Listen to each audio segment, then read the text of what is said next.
Kia ora koutou. Thanks for the work you do. I'm here as a community person. I live in Redcliffs, very active in my communities, and thanks for the chance to give this a review.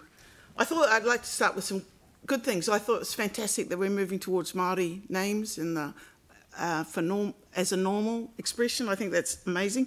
I thought there might be some pushback on that, so I thought that's fantastic. I also am a little bit anxious that there's one community board that in the east that seems to have is a poorer ward, and I wonder about how we notice that and support them as a ward. So it's just noticing that there might be more needs there that we need to address. I notice we haven't talked about Māori wards in this, and I realise with the relationships with Kaitahu that isn't necessarily the way ahead, but I just want to make a plea that this is a really important part of our future governance, that iwi are actively involved beside us. I'm going to make a point that's been raised a couple of times about single ward voting. I also wanted to reference, I wrote an open letter to the CEOs of City Council, Environment Canterbury and the District Health Board after the last election, calling for a community forum around the low voting turnout that we have. And I think I might have got a form letter back, but I think we're at this sort of stage, and I'm really disappointed that there hasn't been some more active community engagement around this. I feel like the staff of the council and councillors, it's a little bit like asking turkeys if they want Christmas. You know, there's, you know, and when we talk about more female representation, I look around at you blokes who give a lot, and I think, oh, well, that means somebody it's not going to be here. There's lots of implications here, personally, for people, and I feel like we're not bringing those community voices into how should we do this stuff. And I'm really disappointed that we didn't do something like that after the last election. Say, look, let's get together, the interested parties, how can we do better? So my other points are about supporting the idea of councillors being elected at ward across community board areas in order to get a more diverse council. And the other angle in there, which once again wasn't addressed in this, was the idea of having STV as a poll on STV at the next elections. And one of the things I think about this is that I feel like the council and ECAN and hospital board definitely, there was no education, there's no community education about what this is all about, what the issues are, how you can get involved.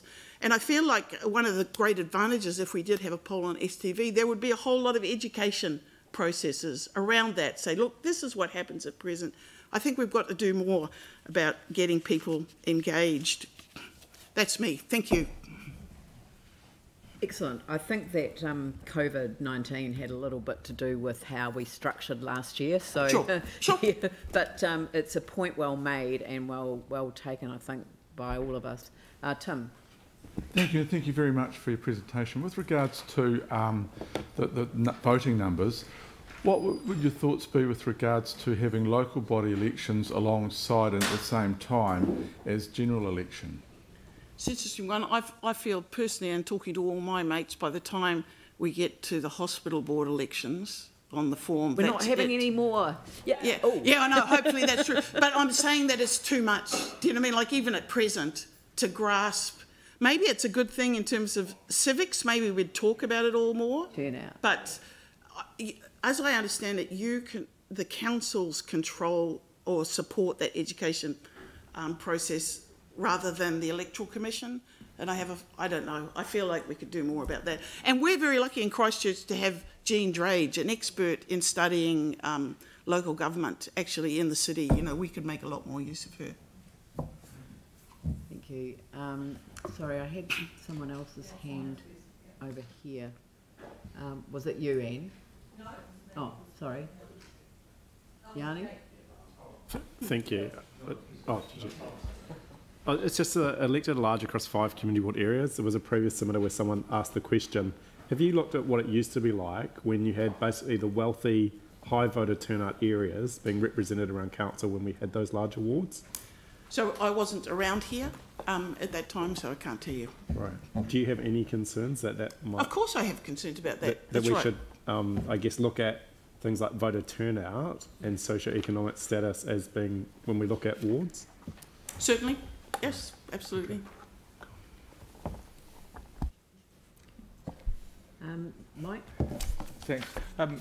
Obviously, ECAN has that the two elected members across the ward. Yes, that's right. Do you think what Yanni's concerned out played out in that situation, or do you think actually we got good representation? Good point. I thought it was a really interesting turnout, a lot in ECAN in terms of the 2 people per wards, and I thought it was really interesting. I supported the extra person in South Canterbury, and a lot of my friends didn't. But what we got in South Canterbury was a really wonderful combination of people. A woman, a man, a farmer, an environmentalist. That's the sort of thing that can happen when you're voting for 2 people rather than when just voting for 1. So thanks, Mike. I was around for 1. Thank you very much, and thank you, Rosemary. And David East, you are just in time for your submission. That's a just-in-time arrival. Do you want me to look after? No, she's good.